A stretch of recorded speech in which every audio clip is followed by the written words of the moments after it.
question about these meetings. Okay. It's the meeting, the other meeting, last meeting. Okay. Is there one that shows like the Hills edition and then there are two other editions? We are live. Is there a map somewhere that shows that? There is, yeah, there is. It's just not one of these. No, I mean, I know it's not in the district, but Okay.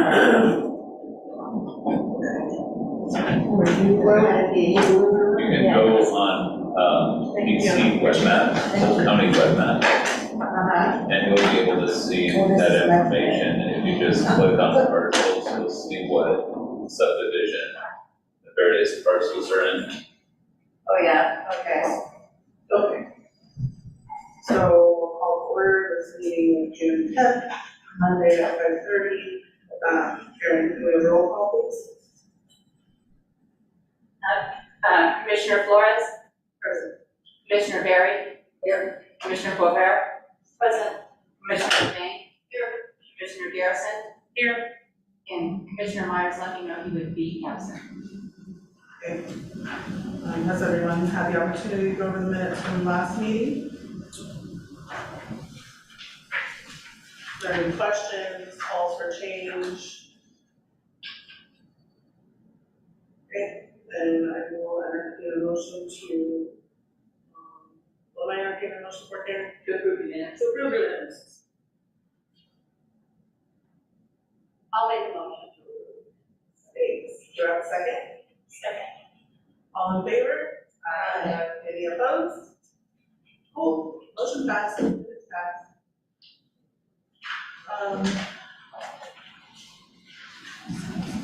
No visitors, so there's no more public comments. So we're on to staff reports. Perfect. So, the first thing here, so for this meeting today, I wanted to talk just a little bit about, some of the historic district stuff. I was hoping that, Commissioner Myers would have been here too, just because I was thinking that it would be more of a, sort of training opportunity. But we can go into a bit of it, but perhaps I'll save, some of it for the meeting in July. So we're gonna talk about a recent legislative change, and then we'll talk about the historic district standards some. I would like to just, let you folks know, two, before I forget it, and probably be under 8, but we'll handle it under, let's say, 5 or whatever. On July 31st, from 1 to 4, we are a certified local government. We work with the state. They give us a certain amount of money every biennium. It's like $15,000 or something like that. It helps to partially run this program, but then also to do things like have the consultants that we have working with us this year. We're funding them out of that money. Our program manager, every biennium, or maybe it's every 4 years, has to have a meeting with us and just see how we're doing. Last time it was just with me. If any of you would like to attend that meeting though, it is on July 31st from 1 to 4, and you're more than welcome to, anyone is more than welcome to attend. If there's more than a quorum there, Aaron needs to notice it as an official meeting. So I guess let us know if you want to attend, and we'll figure out how best to address that. I just wanted to say that because otherwise I bet you I would have forgotten. And so is it here in this room? Is it, where is it? It could be in this room, otherwise it will be upstairs in one of the conference rooms. Okay, I imagine I'll be here, because I don't live far there. It's a Wednesday. Yeah. Cool, if a quorum is planning on attending, I guess let let Karen know if you're planning to attend. Okay. How many people is it for again? Four. Four including you or not? No, Or of the others. We're on the board. on July 31st, So giving you a little bit of heads And up. what's it called? Oh, What's it gonna be called? Put that in you could put a certified local government program review.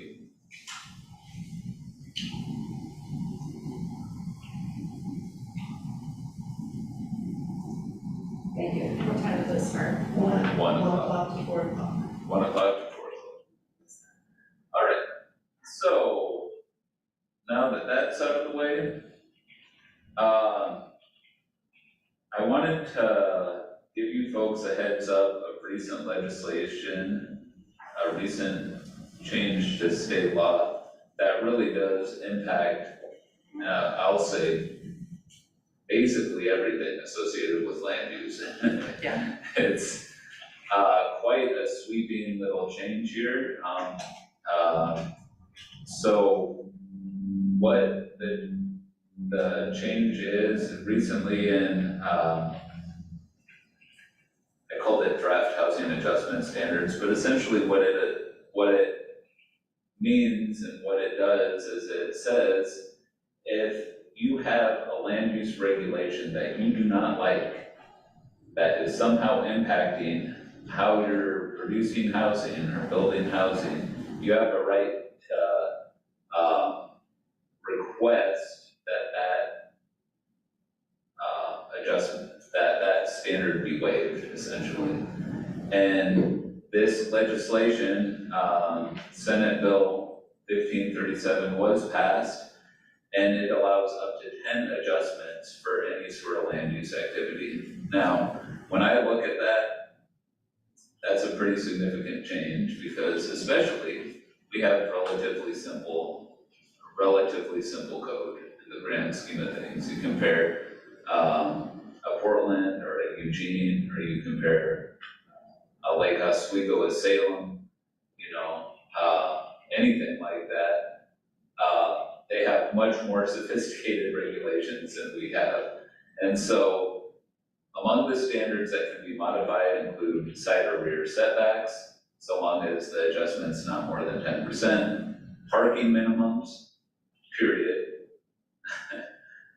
Minimum lot sizes, not more than 10% adjustment, building lot coverage requirements, building height requirements, not more than 1 story or 20% of the base height of the zone.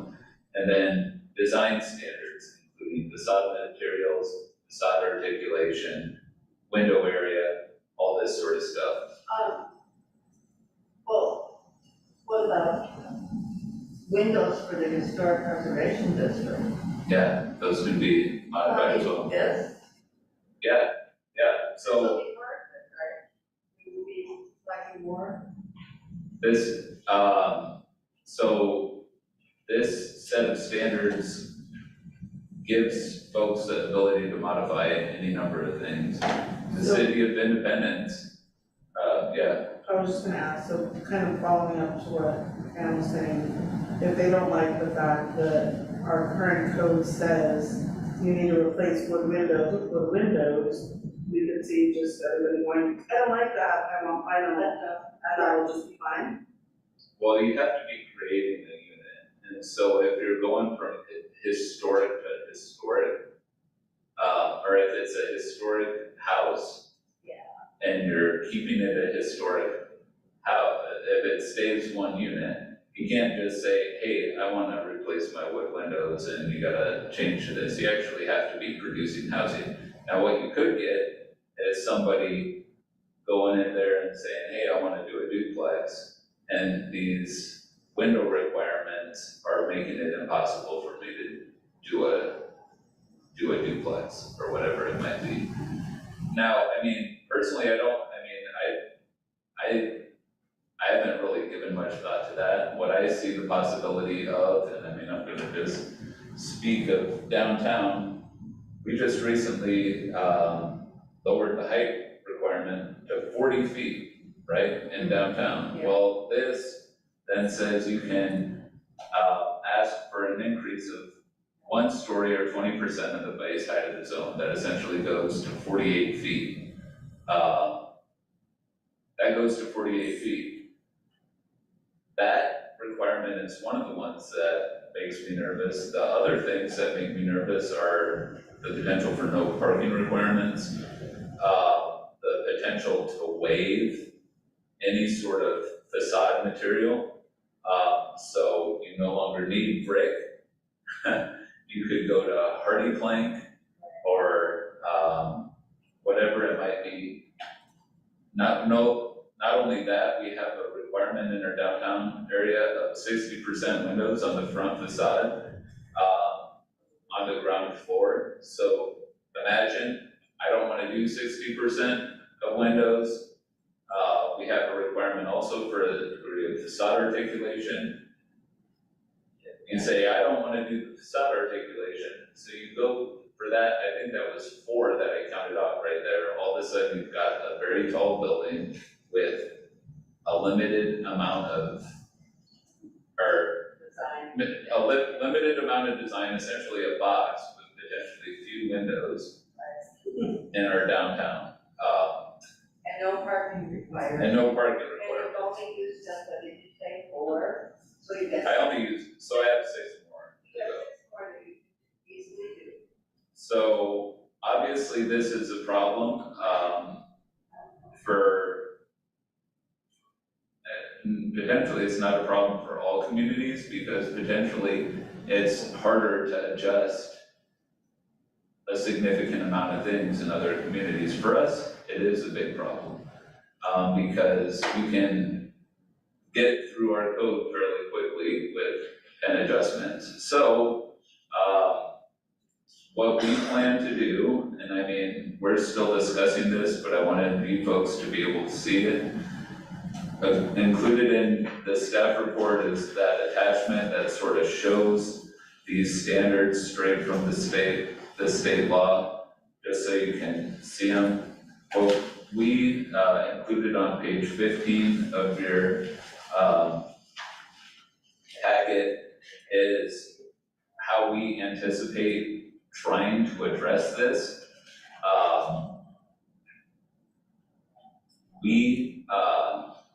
It seems to us that there's essentially 2 ways that we could go. This is supposed to be temporary, so it's supposed to be like for 7 years or something, or for 8 years, which kind of feels temporary, but it feels like a really long time at the same time, And once you build something like that, it doesn't matter, it's there. right? But this is kind of like where, and you know, at this point, it's beating a dead horse. You're concerned about it, but that's exactly what's happening at D and Second. Like, we're getting a big square boxy building, and okay, great, it has windows on the bottom and 1 parking per apartment, but it's already happened, you know? And so, the concern is a little, I don't know, it Are you feels, saying it's a little too late? I don't know, I mean, it just, yeah. So, I mean, the big difference between that building and what could happen here is that does have stucco. I mean, that does meet the material requirements on the ground floor. It does have the window requirements. Imagine, and it does have articulation. Imagine something that doesn't. Like the one over on Monmouth and what is it, Second Street? Right, I mean, No, the 4 boxes. Common ground. Common ground, yes. Common ground. You know, that there's 4 units, that they were supposed to be apartments, and now they're what? For sale. Well, I know. Now it's like a 4-unit, Or right, I mean, I But it might have something like that. no, I think what I'm talking about is something much bigger, Well, right. yeah, so, Yeah. Bigger yard. yeah, I mean, we're talking about height, we're talking about width, I know, but. we're talking about, I mean, the various buildings do a good job of breaking up, like, stretches of facade with materials. With this, there is no requirement to do that, you could ask to get out of that requirement. But they're just asking, right? It's not like if they ask, you have to give them permission. And now there's a whole bunch of, What you have to do. no, there's a whole bunch of conversation that is going on around that at the state level. Some people, say they only have to ask, they don't even need to prove. And so it's just a matter of them asking. When we look at the legislation though, we see that in the legislation on page number, let's see if I can find it. 16. No.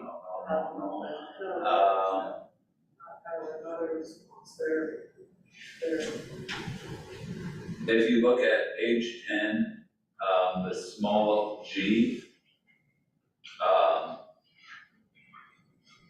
page 10 of your packet, the small g is like 2/3 of the way down the page. It says the applicant states how at least one of the following criteria apply. So some people at the state level say, no, they only have to state the criteria applies. How we read it is they have to state how it applies, and how directly it will produce, or contribute to this housing situation. And so based on that, we see that there's essentially two ways that we could proceed. One is just to make our code way more complicated, to make it harder to get to 10. We don't think that makes a whole lot of sense, because this code has been created over a number of years. We don't feel like going into it and then making it all complicated really respects the work that has gone into it over time. So based on that, what we're proposing is an approach that essentially defines how people can state how they meet the requirement, essentially. So if you're going to request one of these adjustments, you have to state how it will benefit housing. And you have to provide some degree of information to support your statement. You can't just say, I don't want windows on the front of the building. Do they also have a timeline that they are required to Do that, use by? submit this. Like, they're telling you how they're gonna make it a duplex, so we change all our windows, but it's not a duplex yet. We're still working on that. It's been 25 years, but we're gonna make it a duplex. Like, is there a timeline involved in that? No, it's stuff like that. I mean, I feel like just by stating that we need this, that people are gonna game the system. They're gonna be like, oh, of course this is gonna benefit housing. Look, by not having this many windows, we can, this project pencils out. Well, no, like, explain how that works. Like, you have to provide some degree of information to show how that works. Now, certain things I think it's gonna be easy to show, like, it's gonna be easy for people to say, hey, look, by reducing the parking minimums, I can get more housing on this lot. That's an easy thing to show. They can show easily by adding another story to a building, I can get another unit on this lot. What is far more difficult to show in my mind is by reducing the amount of windows, the housing will be cheaper, or I can get more housing in the building. I don't see how that works, and that's partially why we're trying to take this approach. Now, I will say, we are aware that there is some legal risk in us taking this approach.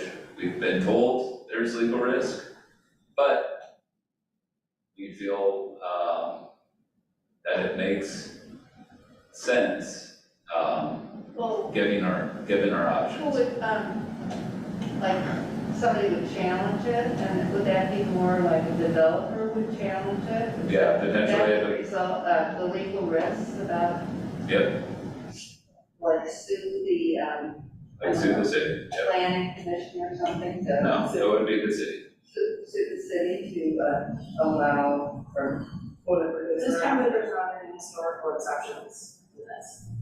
Well, I think historical is even I mean, it doesn't really even talk about historic preservation. And so, I feel like that in and of itself is gonna be a challenging thing to navigate as well. As you'll see in 6802, the thing on the back of page 16, and I'm sorry, I accidentally numbered it, 26802Os. When you look at the second one of the things that I wanted to do in this is specifically define how the review process goes with things like historic preservation or another land use application. Like, how are we supposed to do these things? It's a completely new land use process. It says that you can submit notice to people within 100 feet, not 250 feet, but no one can appeal except the applicant. What? People that are directly across the street can't. Can't appeal. Well, Is what it says.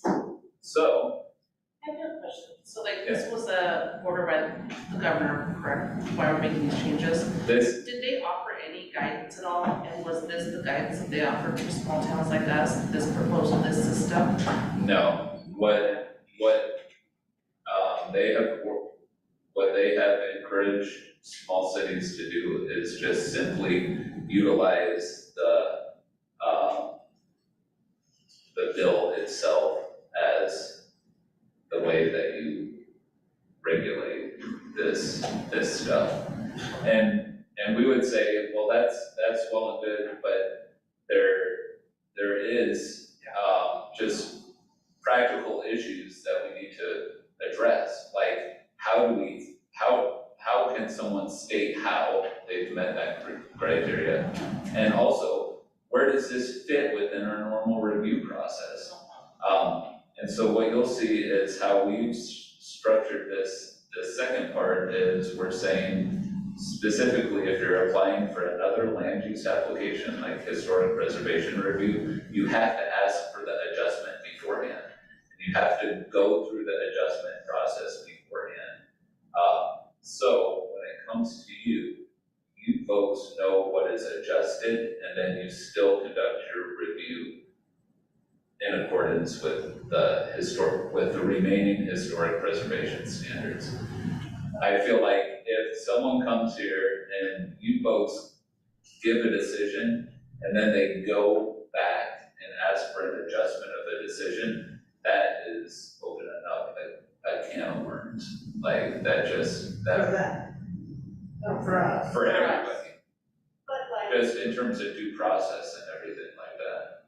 so if somebody comes in and says they want to, have an adjustment about, the height, you know, and we have a standard, like, in downtown, of, what is it, 45 feet? No, it's 40 feet.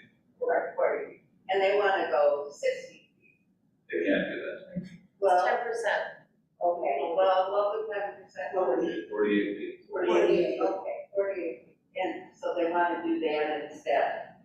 And we have, And so they ask for that, they get the 48 feet from a staff level review potentially, or they can ask to consolidate it with their review in front of you folks. What I would almost think is they would ask for the 48 feet, and it says that in there. What I would imagine they would do is they would ask for the 48 feet, they'd go through, they'd show how, they'd state how they meet the requirement, they'd either get the okay or not okay, and then it would come to you and you would review every other portion of that building, other than the height. Well, what does that say about our standards? Right. They're not, I mean, you feel So by this.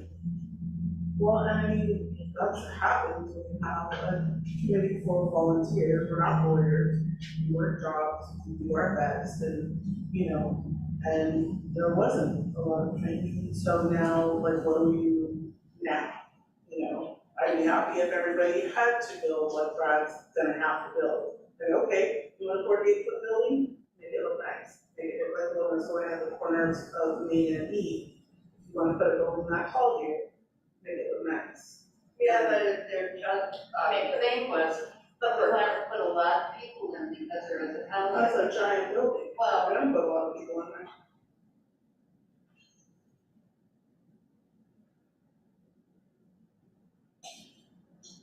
So this is basically the way my brain is functioning, it's like, we have our rules and standards, but because of the housing crisis that we have, the governor is forcing us to make small stipulations that would be changed. Which I understand, Stipulations. but we can still do some requirements for buildings that are coming in, like facade and stuff like that. But they could ask for all. So the approach that we're trying to take is specifically say, They have to prove that you have to state Exactly. how it's gonna benefit you. You can't just state that it would benefit you and then get it. and they have to state it in their original application process. They That's can't exactly change it afterwards. But then Well, there's no timeline for them to have to require it back, or to complete it back. I think there is something in the statute that deals with that.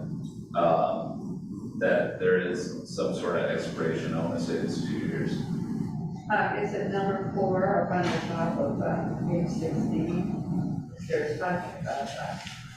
Period. Well, the mandate only lasts for 7 years.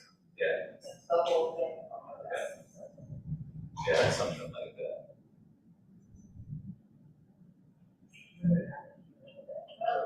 Anyway, there's something in there.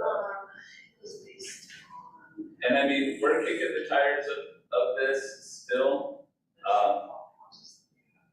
But we do think this is probably the way that, at least in the interim, that we're gonna. And have you talked to other communities around our size and demographic group, what I- they're doing, or? So our city attorney is, attorney for multiple communities. Okay.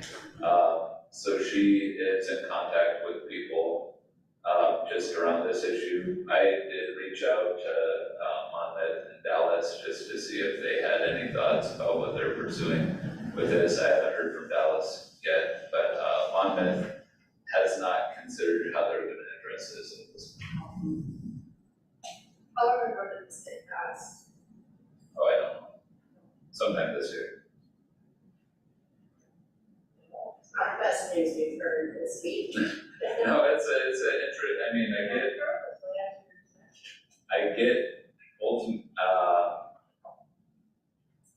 I get ultimately why they did it, but at the same time, there's certain things in it that just don't make sense to me. And, you know, some of them, like the window requirements, the amount of windows on the front of a building is not gonna make a significant amount of difference in rent over the course of the payment that someone's paying on a multifamily apartment building, right? No, it's gonna adjust the cost for the developer. Even though they're expensive. Well, windows are expensive, but Relatively though.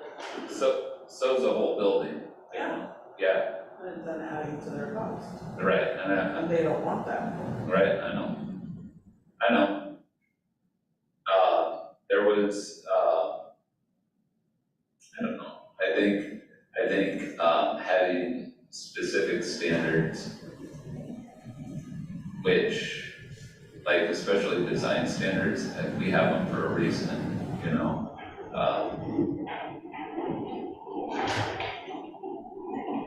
I don't know. I just feel like some of the window requirements or some of the, even the facade material requirements, they're there for a reason. Yeah, absolutely. Even our residential areas, we require 25% windows on the habitable portion of the ground floor, right? I send back a lot of plans and say you need more windows. And ultimately, I would say that makes it nicer for the people that live in the units long-term. And it makes it more aesthetically pleasing for the community as well, you know? Well, this is, can this happen right now? This whole thing? I mean, No, it somebody goes- come up to you right now and say. It goes into effect on January 1st. Okay.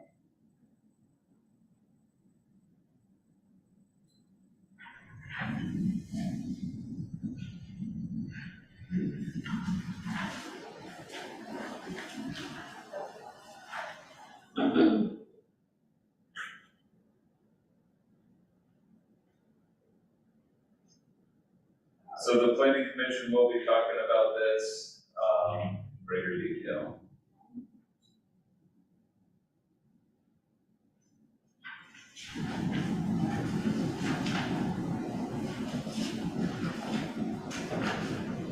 So just so I can wrap my head around it, because I think it personal needs to be there for me. I sold my house, which is not gonna happen. I sold my house, someone came and bought it and said, oh, we're gonna make this really big house into a fourplex. Whatever they're gonna, Yeah, right. whatever they're gonna lie, they're gonna do. Then they could completely change the exterior look of the house, even though it's a historic resource. Secondary, not including, whatever, but even though it's a historic resource, if they claim that they are going to make it a multi-use or multi-unit building, they can change every bit of everything that we've been trying to say for all these years. Is that accurate?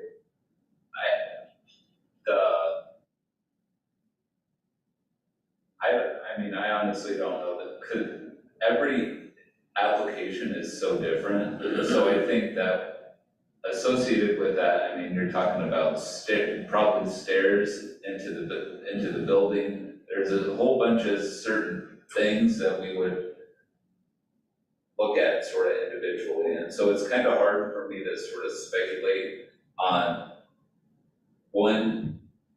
Right, but could they, if somebody came to you and said that, could they? So, I think This law, I think that, I mean, what we could potentially see, and I'm just gonna all play out, worst case scenario.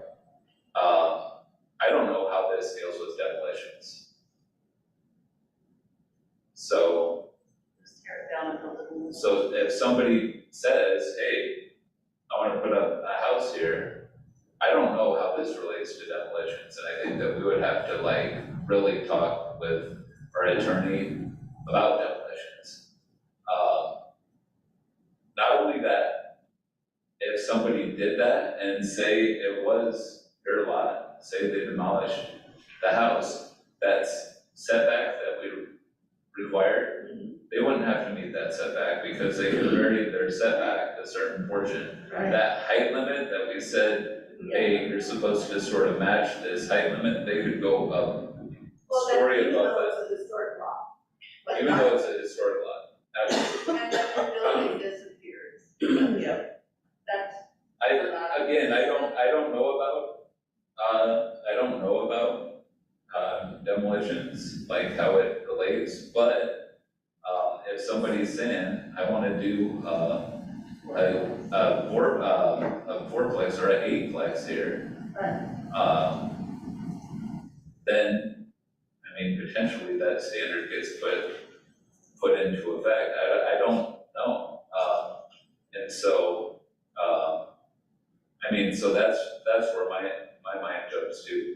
Also, I mean, I think of places like, prominent lots in downtown. Imagine big lots getting built with big buildings with limited windows, limited articulation, all of that stuff, and built to property lines because you're not having to address parking.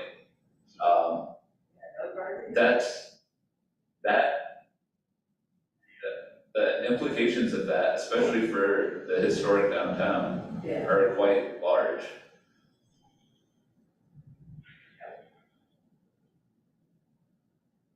For the few people who still live in the area. You know, I already know parking in front of my house is gonna be a joke once Brad's building goes up. Whoever bought this one, if they plan on using this set of rules, or even if they don't, is going to impact parking. And there are 2 residential homes there. You know, I have lived in areas that residences on main streets could have their own like permits, and it's permit parking only for the residents of the homes that are there. That's a pain in the butt. I don't even know what it's like on the city level, I just only know as a, you know, resident, that, Oh, somebody bought that lot? no, I think you put it back, I don't know if someone bought it again, but I know it had been back up for sale. Oh, You're talking about art, actually. Yeah, just looked at it today. you what? I just looked at it today. Oh, yeah. It's for sale. Oh, Yeah. I figured. Now let's make it a story, well, it's for sale. well, gee, Brad, you're just offering her a good news and sharing this. You're welcome. It's really, It's funny because I've said it before, and I'll say it again.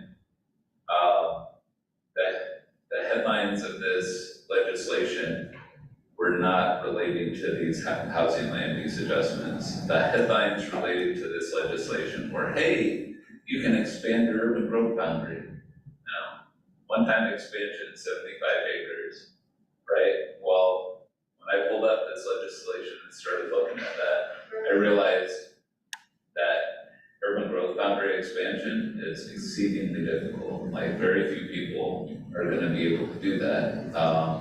You know, some cities who potentially have a developer in mind can do that, but it's not an easy process.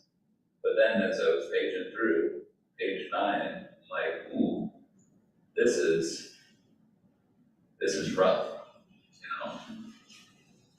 So, again, 2 options. Seems like we can either have folks state how they meet the standard, or we can just make our code more complicated, at this point. couldn't we maybe like in the application, say you have to, you know, like, yes or no for certain things. The person has to answer yes or no for certain things, and a certain amount of like no's, meaning that, okay, we're not gonna accept your application, something like that. Oh, You know what I'm talking about? In other words, a checklist for filling out the application to do this. yeah, well, I mean, that's essentially what we're trying to say, is you have to state how, and methods for you to state how are included in that second section of the, And if you can't state that, then we're not fine. Well, right, essentially it's denied. Or, you know, we turn Just it denied. down. Yeah. And then we can make it so tough that nobody can say they can do it. No, I mean, Not for the sake of liability. Well, I'm fine, let's make the code more complicated.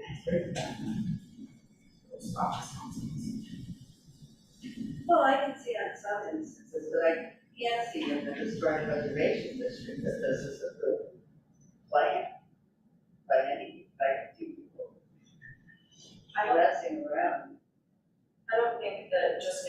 say how that adjustment is gonna help them is gonna be a big enough leg to stand on in the overall, like to really protect their downtown. So maybe some financial documents about, like, if you're gonna sell it, how much you're selling it for, or. Well, that's what Property tax. specifically the second section is talking about. Oh, yeah. Do you have any idea how many buildings this would, or properties this would affect? Yeah, the whole city, Yeah. literally, The whole city and having just a storage In area. the historic. the whole historic district. It could affect every single building. in the Every city. single It's for any property within the city. Right. So, Right. it's all encompassing. In the entire state of Oregon. Right. And I mean, it doesn't affect commercial buildings, so that's good. I mean, somebody could come in and try and do a mixed use building. So it doesn't affect the downtown area? No, it doesn't.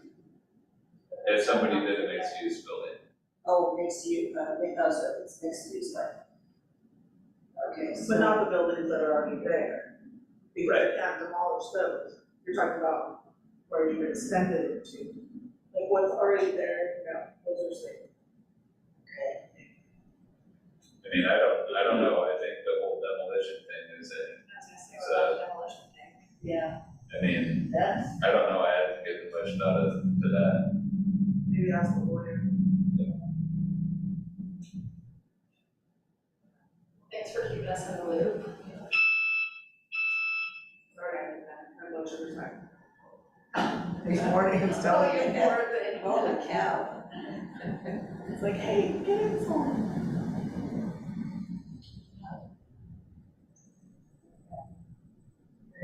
so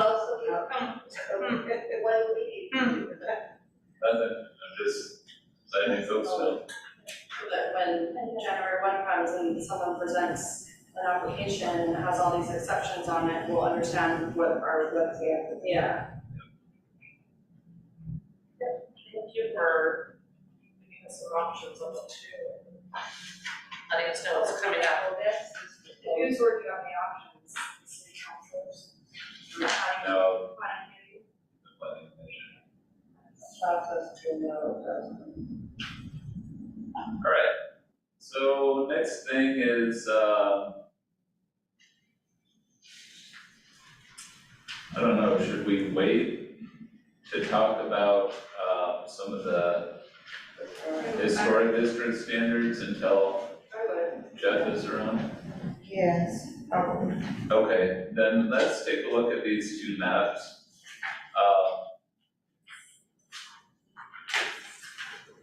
Thanks for doing this. So one is just a aerial, Which one? Which one is the just a simple.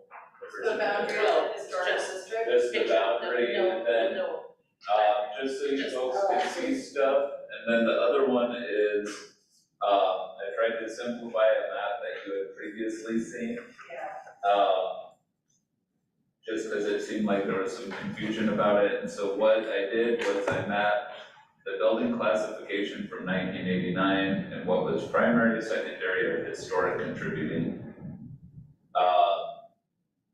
And then I noted the classification changes between 1989 and 2012. So if there's a red plus mark on it, it went from non-contributing to contributing. If there's a minus sign, it was no longer contributing, considered a contributing structure. And then X's represent demolished structures. Okay.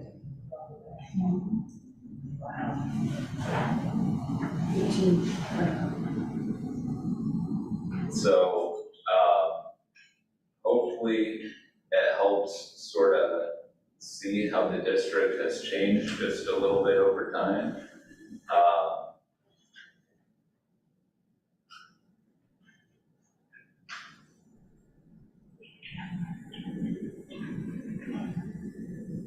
Are there any thoughts about that map? So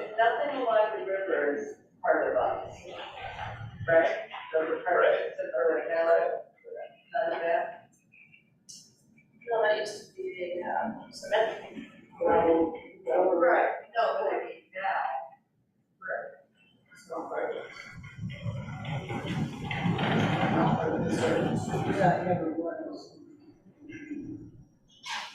I like the yellow, like, labels.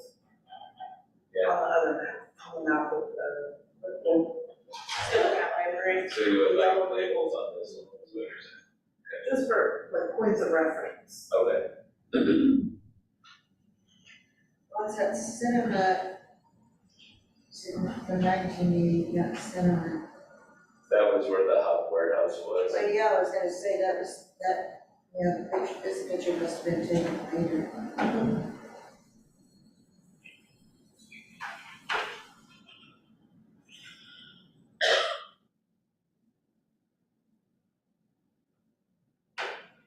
think these are good, I think it has a good outline, I think it has a lot of information. Yeah, you did good, Fred. Very good, thank you. It took me a fair amount of time to like figure out how to make it simple to understand.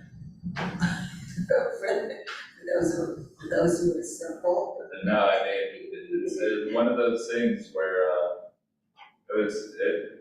it took there was many iterations of this map. Where it says on this map, historic district over in the upper left-hand corner, Yep, and that very, very large primary. that's Pioneer Park, Pioneer Park.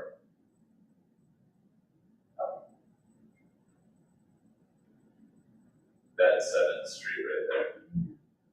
Oh, okay. 7th and C8, 7th didn't get labeled for some reason. Yeah, I noticed that. It's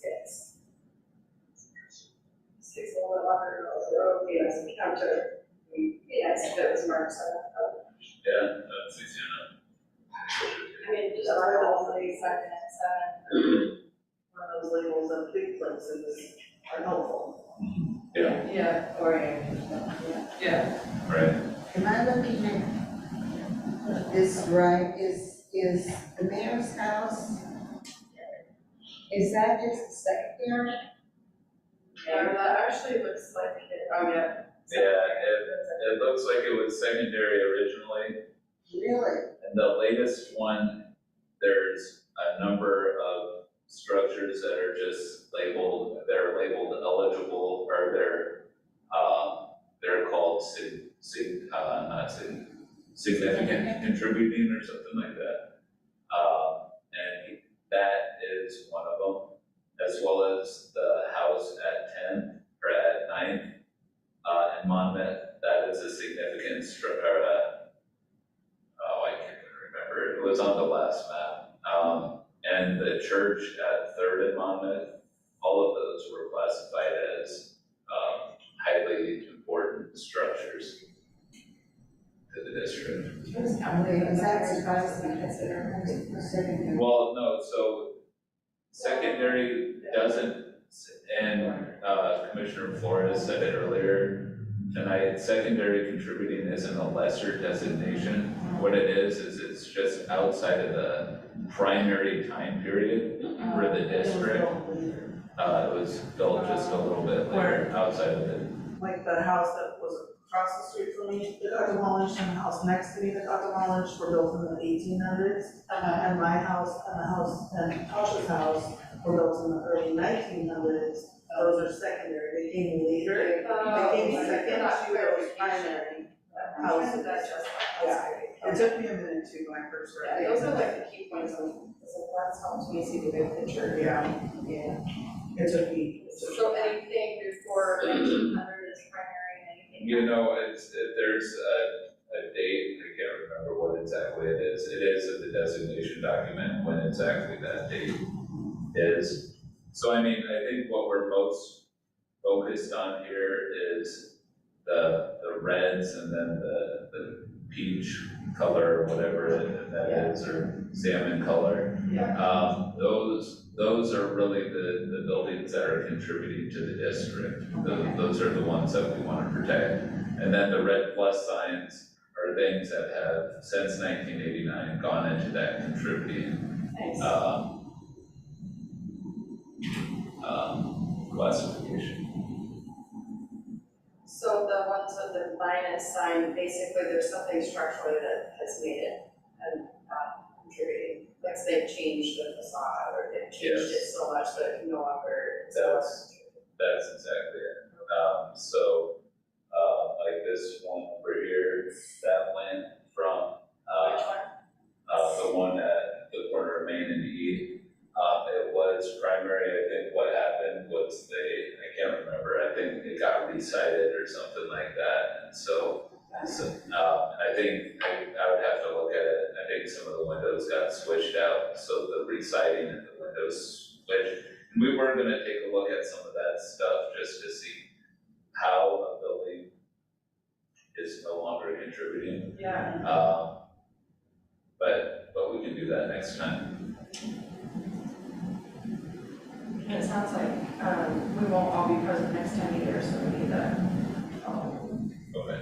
Did I not see that we were gonna have the second ND on the agenda, or wasn't that supposed to be the topic tonight? No, that was,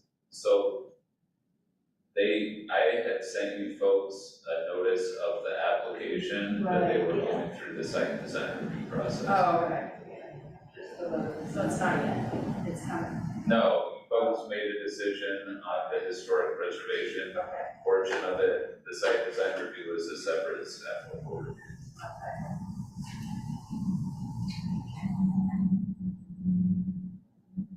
That goes through the planning commission.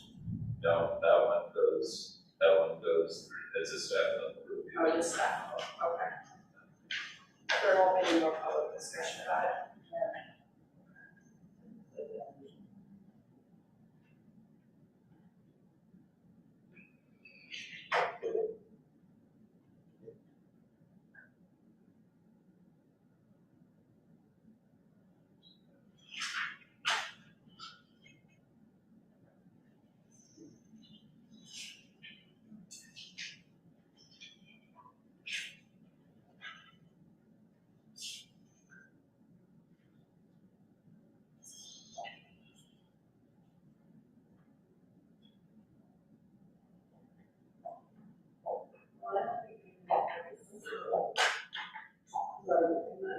It's pretty much it.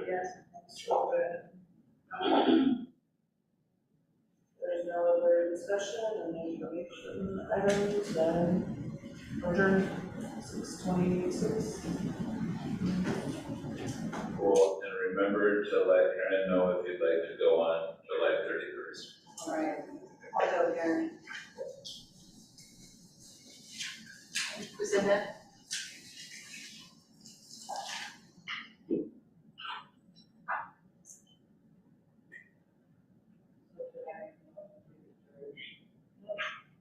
I think she already ordered. Because I didn't. Oh,